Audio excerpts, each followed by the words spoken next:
Muy buenas tardes, queridos amigos. Bienvenidos a Vladimir a la Una. Hoy vamos a tener como invitado en la primera parte del programa a Vladimir Labrador, quien es candidato, es economista, además es candidato a la Asamblea Nacional por el Partido Socialista Unido de Venezuela en el estado Zulia. Gracias. Casi somos tocayo, ¿vale? Sí. ¿Cómo te va? Muy bien. ¿Tú eres candidato por qué circuito? Por el circuito número 12 del sur del lago, el estado Zulia, que corresponde a los municipios de Catatumbo, Colón, Francisco Javier Pulgar y Sucre. La región que produce el 70% del plátano en el país, el 46% de la carne y de la leche que se consume en el país, el 56% de la palma aceitera del país y el cacao porcelana, pues, que es reconocido en el mundo. Una región Bien productiva. productiva. Ahora, ¿cuánto cuesta una unidad de plátano allá, chico? Está en unos 30 bolívares. Allá, porque aquí está un poquito más caro. Bueno, Sí. depende de donde uno se meta, ¿no? Bueno, pero fíjate, quería hablar contigo también de la economía, porque tú eres economista. Y me gustaría que comentáramos un poco las últimas medidas que ha anunciado el gobierno, sobre todo en temas de control de precios. ¿Será efectivo eso? Bueno, en Venezuela se ha dado de verdad un proceso de dos economías que tenemos, la economía especulativa y la economía real. Y en ese proceso de la economía especulativa, pues, sobre todo, indicadores de tipo de cambio que no son real de la economía y que le están haciendo mucho daño a nuestra economía y que por supuesto está llevando al suicidio a muchos empresarios, pues. No es posible que tomen como referencia un tipo de cambio que no es él, que no es el tipo de cambio paralelo, pues. Es decir, no está determinado ni por la oferta ni por la demanda, sino simplemente especulativo. Y bueno, un gobierno que trata de proteger a su pueblo tiene que tener los controles, es decir, que permitan cuál es la estructura de costo. El 95% del empresariado de Venezuela no conoce su estructura de costo. Y aquí hay un aumento salarial de 30% y dan un aumento de los precios de 30%. Eso no puede ser. Tenemos que ver cuál es la incidencia de ese aumento salarial en la estructura de costo y sobre eso hacer los ajustes correspondientes. Y de ahí es que se ha dado esta distorsión en la economía y, por supuesto, un gobierno responsable tiene entonces que establecer los niveles de los precios en los diferentes rubros o productos, bienes y servicios que se generen en el país. Bueno, esa es la responsabilidad que está haciendo el gobierno. Yo creo que es un momento importante para que los diferentes sectores y actores de la vida económica nos sentemos un poco en la estructura de costo, nos sentemos a ver la estructura de costo y los márgenes de ganancia, porque el precio, ¿qué determina el precio? El precio es el costo más el margen de ganancia. Bueno, aquí hay un culto a los márgenes de ganancia inmenso. Hay que ver la estructura de costo, nosotros, y un gobierno entonces en eso tiene que estar, un gobierno fuerte pues tiene que estar directamente manteniendo la estructura de Ahora, costo para fíjate que tú no haya la cantidad de especulación. comercio que hay en todo el país. Hay gente suficiente, hay un ejército de gente suficiente para ir a cada centro de abastecimiento, a cada bodega, a cada abasto, supermercado, a verificar, por ejemplo, que no exista remarcaje o a verificar que el precio que se coloque sea el precio máximo de venta al público, como se ha planteado.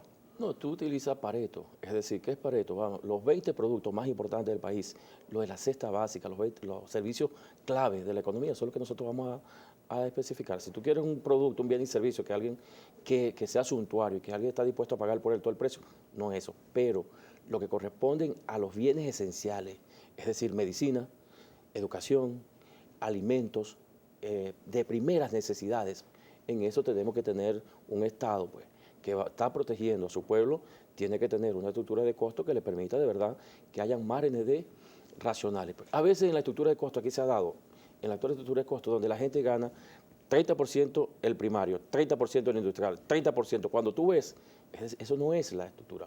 Vamos a ver cuál es el encadenamiento y qué es los márgenes que corresponde a cada uno de ellos para establecer un precio justo. ¿Y es posible poner orden en eso, Vladimir? Sí, yo creo que aquí hay en dos cosas. Pues, estos aspectos administrativos y también en otros temas que también nosotros hicimos una propuesta al país que tiene que ver con el tema económico, la estructura, pues el tipo de cambio. Nosotros ahí debemos de ir simplificando pues, el sistema cambiario, pues, que nos permita. Yo soy partidario en la propuesta que nosotros hicimos de dos tipos de cambio. Un tipo de cambio dual, un tipo de cambio petrolero, porque nosotros somos un país que genera los ingresos petroleros y el 96% de las divisas del país, y otro tipo de cambio no petrolero. En eso, bueno, tenemos que ponernos de acuerdo para que podamos entonces estructurar, simplificar y de una u otra forma entonces diseñar la estructura de costos donde todos podamos salir adelante. Nosotros lo hicimos yo fui secretario de gobierno y con el sector del pollo vimos el encadenamiento. Es decir, y nadie podía ganar 30%, o sea, el distribuidor ganaba un 2-3% en eso. Y bueno, vimos ese encadenamiento y se hizo un ajuste en los precios importantes en el tema del pollo, porque bueno, es fácil por el tipo de encadenamiento, en el tema de la carne, es decir, en los temas de rubro estratégico, y de ahí donde nosotros vamos a hacer énfasis para garantizar los precios justos y evitar la especulación. Si te quiero decir algo, cuando uno habla de la usura, ambas propuestas, en el mundo ha existido siempre ambas propuestas, lo que pregonamos el bien común y lo que pregonan el bien privado.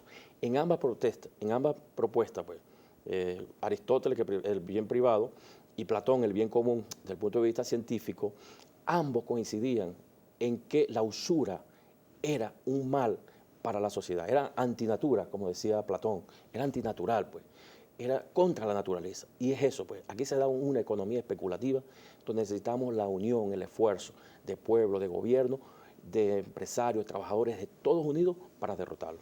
En el caso del Estado Zulia, Vladimir, ¿cómo ha estado la situación de la economía luego del cierre de la frontera? ¿Cuál ha sido el resultado de esto? Bueno, primero satisfactorio, es decir, nosotros en el sur del lago pues bajamos las colas, eran unas colas hasta de 4 horas que tenía que hacer la gente por la gasolina, bajó el consumo de la gasolina, la especulación que había. El tráfico. Pero además es que todo eso se generó una mafia, es decir, paralelamente cuando tú bajas las colas de las gasolinas, baja el índice delictivo. Es decir, hay una correlación. Las mafias se instalaron en toda la zona fronteriza, y no solo la mafia del narcotráfico, la mafia de la gasolina y de toda una serie de bienes y servicios, porque se dio un fenómeno nunca visto. Por primera vez el peso tiene una sobrevaluación del bolívar que no es real, que es ficticia, pues. Cuando tú ves el tipo de cambio oficial entre Venezuela y Colombia, que es un bolívar por 8 pesos, y tú ves otro tipo de cambio, que es, digamos, el de la frontera, pues el cucuteño que le dicen, que es un bolívar, 196 bolívares por 1 peso, eso es irreal. Entonces nosotros ahí estamos presentando un nuevo mecanismo que es de intercambio en la frontera, que tiene que ver con los sistemas de moneda local, que es sencillo. Empresarios colombianos que quieran vender en bolívar, en pesos, bueno, lo pueden hacer. Y empresarios venezolanos lo ponemos de acuerdo por la vía de los bancos centrales y de los bancos privados. ¿Eso lo está aceptando el gobierno de Colombia también? Hasta ahora no lo ha aceptado. Es una propuesta de eso, pero no ha habido voluntad en eso. Eso lo hace Argentina y Brasil en su frontera muy bien, ha tenido éxito, y eso es un dinamismo que nos da. Porque al final le estamos ganando la economía real. Si tú eres un empresario que quieres vender más en pesos, no necesitas los dólares y podemos hacer el intercambio. Esa es una propuesta que nosotros la venimos proponiendo desde como secretario de gobierno. Luego entonces hoy se hace más vigente. Antes que abra la frontera debemos llegar a ese acuerdo para evitar la especulación en el sistema de la frontera y bueno, generar la estabilidad en el tipo de Ahora, cambio. ¿ha impactado en el resto del Estado ese cierre de frontera? Me refiero, pues se había dicho que buena parte del problema de desabastecimiento era por el tráfico de productos hacia Colombia. Claro, ¿Ha impactado positivamente esto en Maracaibo, por ejemplo, en San Francisco, en Cabimas? No, en toda la zona, porque es que cuando tú recuerdas la frontera de Venezuela con Colombia son 200 kilómetros cuadrados, pero en el caso de Zulia son como 700, y de eso, desde La Guajira, sí ha bajado, pues, significativamente, y sí se ve un poquito mejor, por supuesto. Hay otras cosas hay otras estructuras que nosotros necesitamos, digamos, desde el punto de vista de política económica, ir generando la estabilidad en el tipo de cambio. Y bueno, ¿y cómo se logra, por ejemplo, frenar esta cotización o reducirla, esta cotización del dólar today? El gobierno ha anunciado medidas de carácter penal, digamos, hacer mucho más severas las sanciones a quienes hagan operaciones tomando como referencia al dólar negro. Pero ¿cuán efectivo puede ser eso? Nosotros hicimos una propuesta en un grupo de economistas, porque me tocó coordinar, hay 4 miembros de la Academia de Economía, todos socialistas, bolivarianos, comprometidos. Hicimos una propuesta que tiene que ver con, hay 36.000 millones de dólares que cuesta por cobrar PDVSA. De eso podemos titularizar 15.000 millones para generarle liquidez al sistema cambiario. Y Argentina, con el tema de los fondos buitres, generaron con China un convenio de deuda donde colocaron pesos argentinos en un banco de China, y ellos le dieron 11.000 millones de dólares. Si nosotros hacemos eso, 10.000 millones de dólares, más los 15.000 millones de dólares en titularización, le estamos inyectando 25.000 millones de dólares a la economía, bien dirigido a un proceso de la industrialización y del desarrollo. Pues en el caso del sur del lago, nosotros tenemos la potencialidad de industrializar el plátano, que tiene una cantidad de derivados, el cacao, la carne nuestra y, por supuesto, la palma aceitera. Pues, sí. Y bueno, en todo el país, pues. Tenemos que hacer una pausa, Vladimir. Vamos a hacer una pausa y al retorno seguiremos conversando y vamos a hablar un poco de tu campaña electoral y de cómo está la cosa en ese circuito, si está enredado o no. Ya venimos.